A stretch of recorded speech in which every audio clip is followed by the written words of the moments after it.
Jonathan Chick back with you with another episode of Shtisel Man.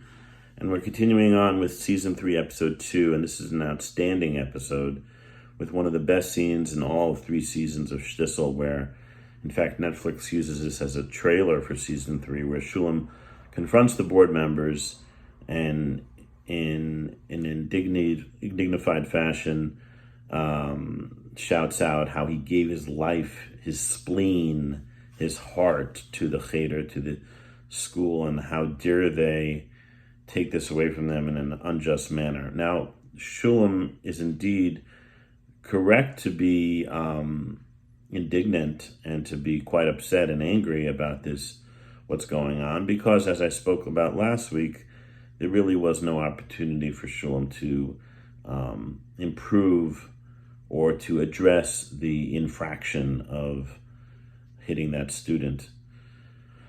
Obviously, there are some infractions which you got to go, but this was something that could have been remedied. Anyway, so he's extremely angry. But I want to explore also in this episode, in our Shtisel Man here, about the parallel anger between both Shulem and Akiva in this episode specifically. And what is the source of their anger? What's their rage about? So let's start with Shulem. Shulem is having this this confrontation with the Vad HaChinuch, the board members, and he talks about how he gave his everything to the cheder. But he also intersperses a very seemingly odd, comparison. He says, am I some Mizrahi lottery salesman in the shuk, in the market?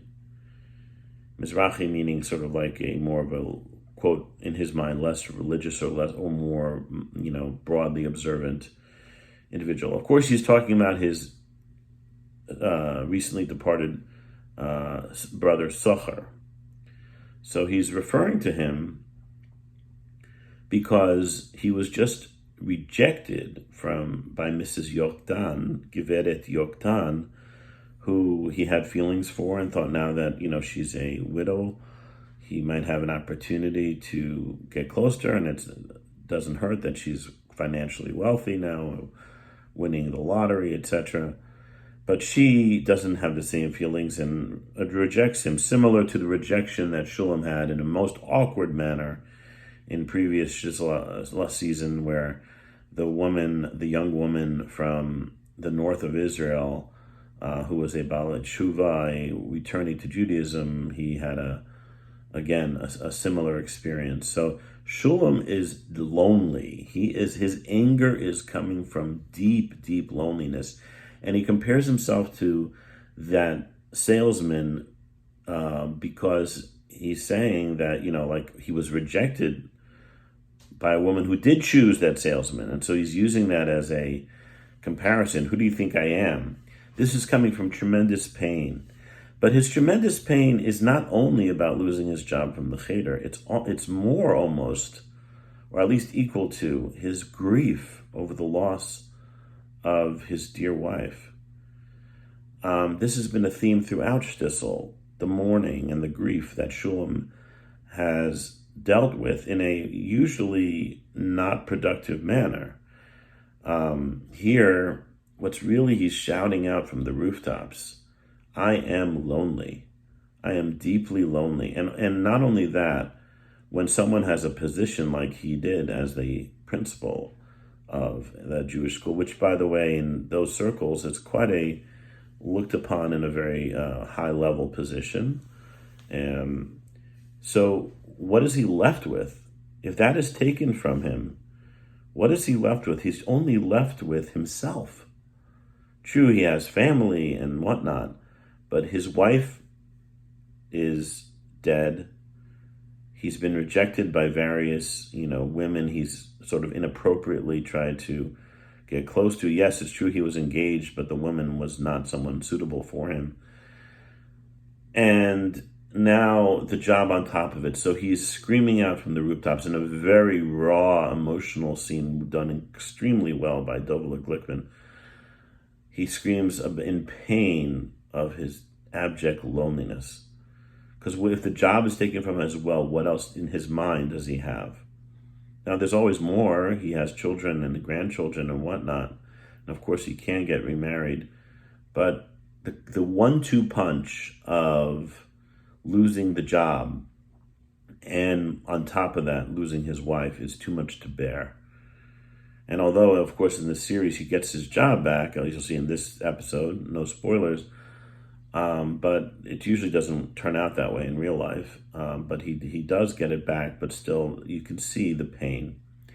Let's now turn our attention to Akiva. And Akiva, the way he's been scripted through these 2 and some odd seasons to this point, is a mild-mannered guy, an artist, a dreamer, and he has this interaction with Rafaeli, and he tries, as you know, as you've watched in the episode, that he's trying to get the paintings of his dear wife back.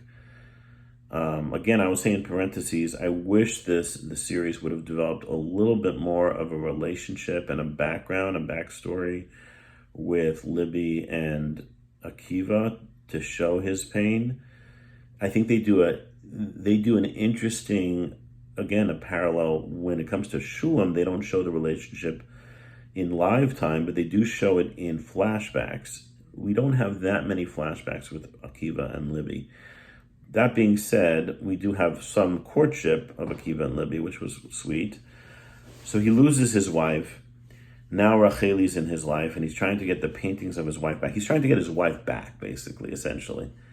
And he says, as he's leaving Racheli's house, as Rafaeli says, those paintings are not up to snuff compared to the paintings of his late wife.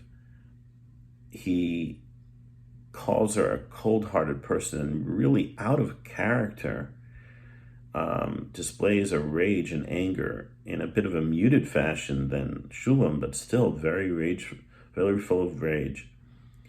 Again, we can target and we can see that the source of his anger and rage in a very strange reaction, almost to a single woman, which would be considered extremely inappropriate in religious circles, or really any circles, is just an expression of his deep longing and pain for his loss.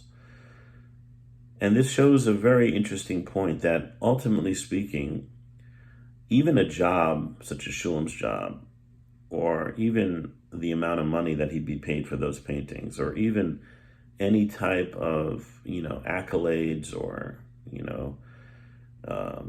appreciation and whatnot of his work. At the end of the day, if someone loses someone extremely close to them, they lose their number one partner in life, then that trumps all. And that there's nothing really that can replace that. Of course, we know there are second chances in both. As we'll see later in the series, we'll see what happens with both Shulem and Akiva. But for now, the pain is raw. And I believe when I first watched Akiva's reaction to Rafaeli, I found that to be wanting, in the sense that I felt the writers were sort of pushing a bit of a expression onto Akiva that wasn't there. But as I watched it numerous times, I see that really this is if the writers had this in mind, a parallel storyline of the rage of Shulem over the grief of losing Devara, compounded by the loss of the job, and Akiva's tremendous rage, much more muted, but there, of his loss of his wife and the loss of the paintings that represent his wife. Ultimately speaking, when it comes to one's loneliness and grief and dealing with grief, one must be in touch with their anger and be in touch with what it is, because that's the only way you're going to get through it, as we know from the 5 stages of grief that people are not probably familiar with. That cycle of anger, that stage of anger must be gone through, but it also must be recognized as for what it is and dealt with, because otherwise the rage just keeps bubbling up and keeps, bringing someone to a place of trying to find a resolution around that anger, but the resolution isn't there. The resolution is within. The person has to come to accept the loss, mourn appropriately for the loss, and then move on and find a new life and a new way and a second chance at love and of life for the future. And as we see from Shtisel, there are second chances and there are future love opportunities, as we will see as the episodes go further. But it's interesting to find the parallel lines in this series, especially in this episode, of the loneliness and the anger and the human story that Shtisel so beautifully presents. We'll be back with more Shtisel Men next time. Looking forward. Don't forget to subscribe, and all the best.